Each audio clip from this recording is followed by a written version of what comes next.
Brought to you by Agilus Diagnostics. Health test की बात आती है तो मैं भरोसा करता हूँ India's largest diagnostics company Agilus diagnostics. खुद को टेस्ट करते रहो। लेकिन भारतीय जनता पार्टी को तो संविधान से कोई फर्क नहीं पड़ता, भारतीय जनता पार्टी को नियम कानून से कोई फर्क नहीं पड़ता, भारतीय जनता पार्टी को लोकतंत्र की धज्जियां उड़ाने से कोई फर्क नहीं पड़ता।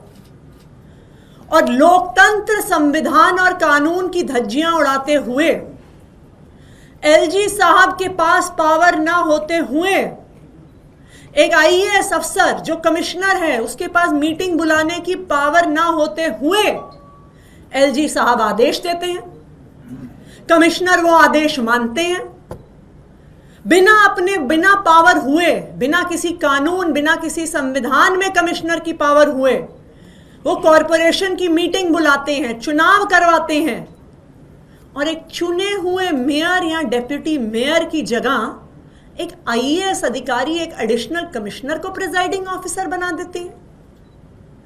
हर स्तर पर भारतीय जनता पार्टी ने, एलजी साहब ने और उनके अफसरों ने कल का जो गैर कानूनी चुनाव करवाया, उन्होंने उसमें संविधान की धज्जियां उड़ाई, लोकतंत्र की धज्जियां उड़ाई। लेकिन यह पहली बार नहीं है, ये भारतीय जनता पार्टी का स्टैंडर्ड ऑपरेटिंग प्रोसीजर है। जहां जहां भारतीय जनता पार्टी चुनाव नहीं जीतती, वो बैकडोर से नियम कानून, संविधान, लोकतंत्र की धज्जियां उड़ाते हुए चोर दरवाजे से सरकार बनाने की कोशिश करती है। हमने देखा है कि 2014 से 2024 तक जिन जिन राज्यों में भारतीय जनता पार्टी चुनाव हार गई, वहां पे ऑपरेशन लोटस के माध्यम से विधायकों की खरीद फरोख्त कर कर उन पर सीबीआई ईडी का दबाव बनाकर वो बैकडोर से सरकार बनाते हैं। उन्होंने महाराष्ट्र में ऐसे सरकार बनाई, कर्नाटका में बनाई, मध्य प्रदेश में बनाई, अरुणाचल प्रदेश में बनाई, गोवा में बनाई, मणिपुर में बनाई। वहां पर भी लोकतंत्र की धज्जियां उड़ाई गई, संविधान की धज्जियां उड़ाई गई।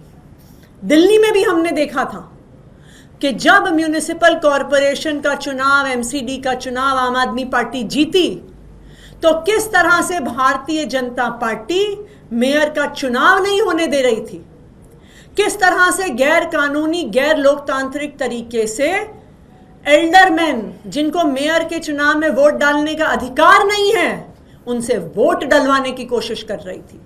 ये तो शुक्र है सुप्रीम कोर्ट का कि सुप्रीम कोर्ट ने सामने आकर संविधान को बचाया और मेयर का चुनाव एक संवैधानिक और कानूनी तरीके से करवाया। हमने देखा कि किस तरह चंडीगढ़ के मेयर के चुनाव में भारतीय जनता पार्टी के अनिल मसीह ने भारतीय जनता पार्टी के लिए चुनाव चोरी करने की कोशिश करी। लेकिन शुक्र है सुप्रीम कोर्ट का कि उन्होंने फिर से सामने आकर इस देश के लोकतंत्र को बचाया। मैं भारतीय जनता पार्टी को यह कहना चाहती हूं कि यह देश तुम्हारी गुंडागर्दी से नहीं चलता, यह देश संविधान से चलता है, यह देश कानूनों से चलता है, यह देश एक लोकतंत्र है और जनता की वोट से चलता है। तो अगर हिम्मत है तो आम आदमी पार्टी का चुनाव में सामना करके दिखाओ।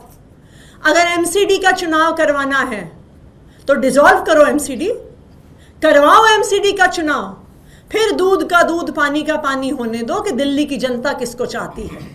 लेकिन ये लोकतंत्र की हत्या करके, ये एलजी साहब की और आईएएस अफसरों की पावर की मिसयूज करके लोकतंत्र की हत्या बंद करो, वरना दिल्ली वाले आने वाले चुनाव में मुंह तोड़ जवाब भारतीय जनता पार्टी को देंगे।